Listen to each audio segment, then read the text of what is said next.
Fala pessoal, nosso assunto hoje é a guerra mais mortal da história da humanidade, a Segunda Guerra Mundial, que aconteceu entre 1939 e 1945.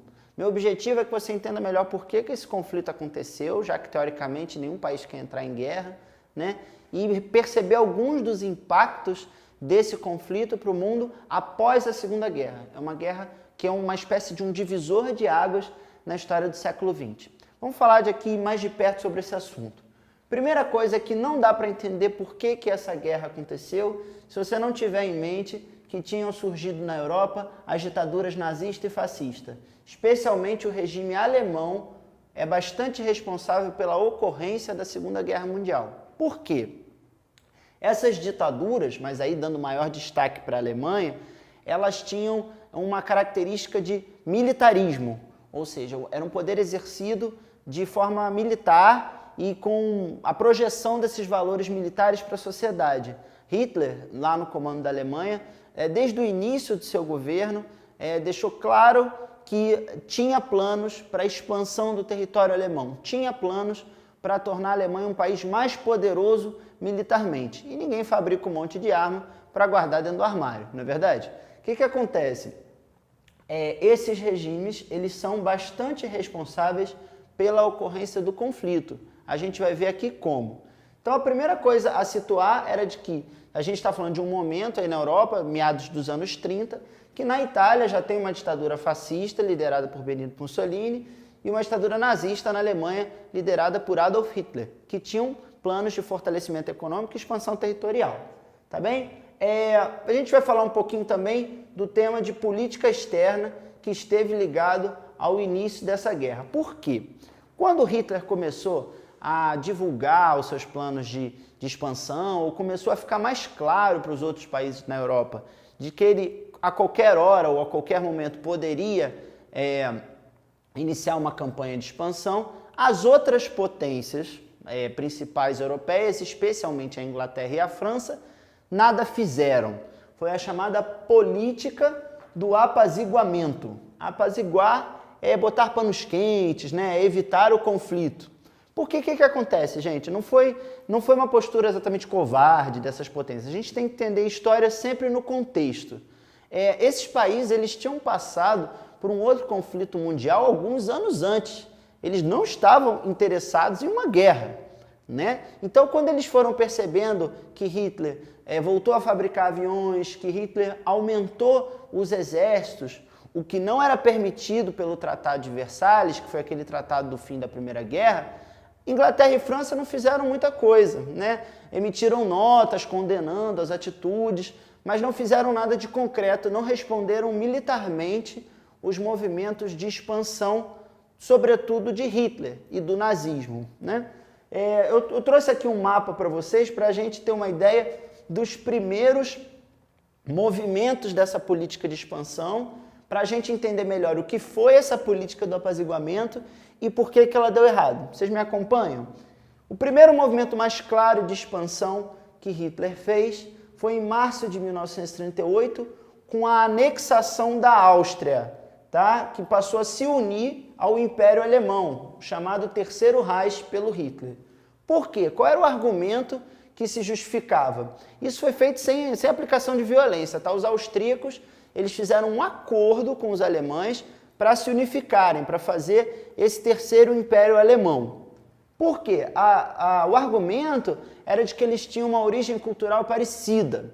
Naquela época isso estava na moda, o nacionalismo. Então, eles tinham uma origem cultural parecida, germânica, então eram povos irmãos. Hitler desfilou na capital da Áustria, que era Viena, em carro aberto, com toda uma demonstração dos exércitos. Aqui que entra a tal da política do apaziguamento. Por quê? As outras potências poderiam argumentar que, peraí, tem o Tratado de Versalhes, você não pode fazer isso. Só que Inglaterra e França nada fizeram. Essa foi a política do apaziguamento. E Hitler não parou por aí, né? No mesmo ano, em outubro de 1938, Hitler ocupou uma parte da Tchecoslováquia, que era esse país aqui que está registrado aqui em amarelo, a região dos Sudetos, com o argumento de que essa região tinha maioria de povos de origem germânica, ou seja, deveriam ser comandados pelo líder dos germânicos, era isso que se dizia, e ocupou a Tchecoslováquia. Houve algum protesto por parte da Inglaterra, uma tentativa de acordo, mas Hitler prosseguiu na sua campanha. Em março de 1939, Hitler invadiu um pedaço significativo da Tchecoslováquia com o mesmo argumento, né, de que lá existiam povos de origem germânica. A essa altura, já estava claro que essa política do apaziguamento não estava funcionando muito. Isso ocasionou, inclusive, mudanças políticas na França e na Inglaterra, onde políticos que começaram a se opor de maneira mais direta a Hitler ganharam força. Em setembro de 1939, Hitler, enfim, invade a Polônia. E esse momento em que Hitler resolve invadir a Polônia, ele acabou sendo o marco do início da Segunda Guerra Mundial. Aí o aluno meu sempre pergunta assim, professor, mas por que a Polônia? Qual que era a grande questão? Bem, tem duas coisas que é necessário ressaltar por que a invasão da Polônia gerou uma guerra de novo na Europa. A primeira coisa é que a política na França e na Inglaterra já tinha mudado, né? Os políticos que agora comandavam eram contra o Hitler e não faziam mais política do apaziguamento. Eles já queriam um confronto diante desse expansionismo alemão, que eles achavam que tinha que parar. O segundo ponto muito importante é que a Polônia foi um dos países criados no final da Primeira Guerra Mundial. Então o que Hitler estava dizendo para a comunidade europeia quando invadiu era o seguinte, eu não me importo com as regras de vocês. E isso era uma provocação muito grande. Tá certo? Nesse momento começa a guerra na Europa e os principais grupos de países que se formam no conflito são esses dois, são os aliados e o eixo. Aliados, Inglaterra e França, que depois teriam outros, a gente ainda vai comentar aqui, outros países que entraram ao lado dos aliados, mas inicialmente os principais eram Inglaterra e França, que repudiaram a política de expansão do Hitler, e do outro lado, a Alemanha, governo do Hitler, a Itália, governo do Mussolini, que tinha proximidade política evidente, e o Japão, que era uma potência asiática, lá do outro lado do planeta, que também tinha planos de expansão e via nos alemães, portanto, poderosos aliados. Ok, como é esse primeiro momento da guerra e quais são suas principais características? Assim que começa o conflito, Hitler apela para uma tática que ficaria conhecida como Guerra Relâmpago, que consistia mais ou menos no seguinte, ele realizava bombardeios com a força aérea rápidos no território do país inimigo, de maneira a acabar com pontos estratégicos rapidamente, bases militares, ferrovias, para minar qualquer capacidade de reação do país, e na sequência ele entrava com tanques em alta velocidade para ocupar os principais lugares e assim não conseguir fazer com que esse exército desse país invadido tivesse condições de reagir. Ele tomou a Polônia toda em pouquíssimas semanas. E a Guerra Relâmpago assustou bastante a Europa. Logo no início do confronto, Hitler conseguiu avançar na direção leste da Europa sem muitos problemas. Fez um acordo secreto com a União Soviética para evitar uma guerra aqui no fronte leste, e logo na sequência que invadiu a Polônia e seguiu a invasão para o leste, Hitler avançou na direção oeste. Em 1940, só para você ter uma ideia, os nazistas já tinham tomado o controle de Paris, que era a capital da França. A máquina de guerra nazista, ignorando todos os tratados estabelecidos após a Primeira Guerra Mundial, mostrou muitos êxitos rápidos, levando o avanço da destruição por toda a Europa do continente. Depois que ocupou Paris, Hitler começou uma série de bombardeios à Inglaterra, o outro aliado, né?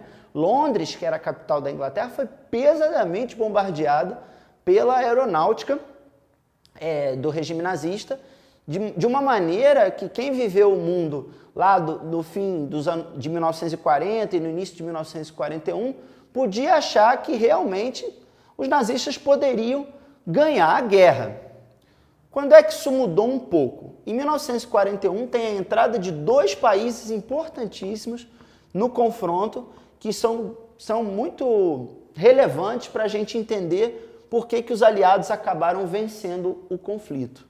Quando já estava quase derrotando a Inglaterra, acreditava o Hitler, né, em 1941, Hitler resolve romper o acordo com a União Soviética e avançar na direção do leste.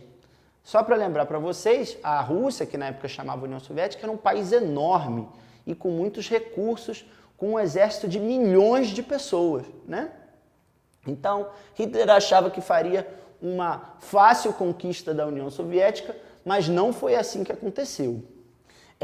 Outro aspecto importante foi que no final do ano de 1941, os japoneses, que eram aliados do eixo, né, como se chamava esse grupo de Alemanha, Itália e Japão, os japoneses lá na Europa fazem um ataque surpresa a uma base americana no Havaí.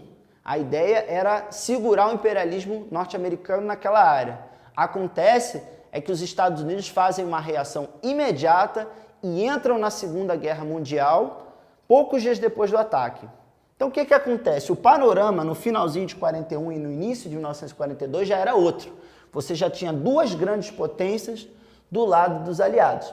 Então a partir de 1942, esse quadro de expansão nazista ele começa a ser recuado com derrotas proporcionadas pela União Soviética a leste e depois dos Estados Unidos, que conseguem invadir a Europa a partir da França para segurar a expansão dos nazistas. Uma outra coisa que eu gostaria de comentar com você, a gente falou da entrada da União Soviética, falou da entrada dos Estados Unidos, mas um outro país que entra com uma participação importante na Segunda Guerra Mundial foi o Brasil.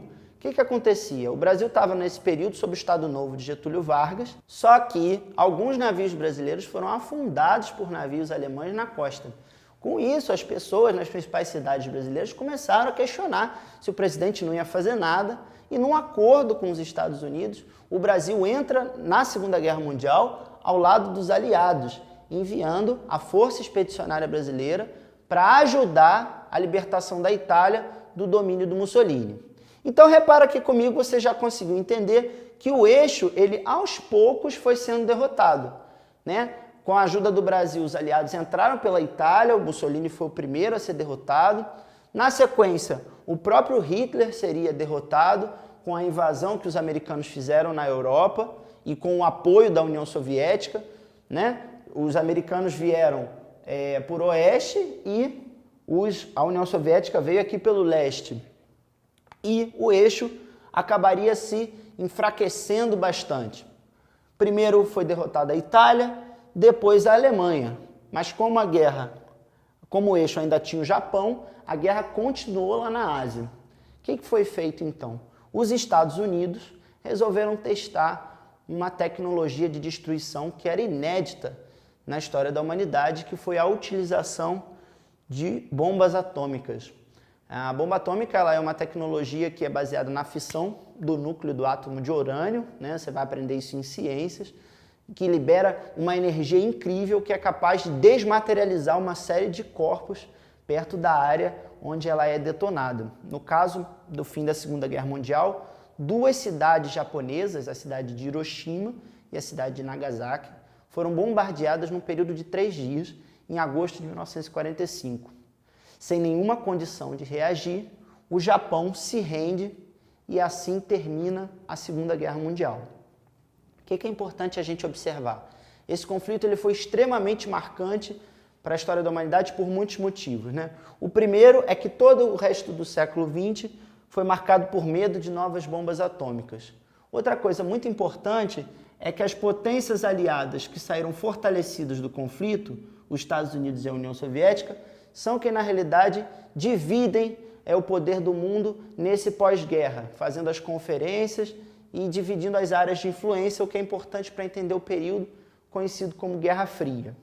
Para evitar novos conflitos, foi criada a ONU, a Organização das Nações Unidas, que existe até hoje como um organismo que busca promover a paz.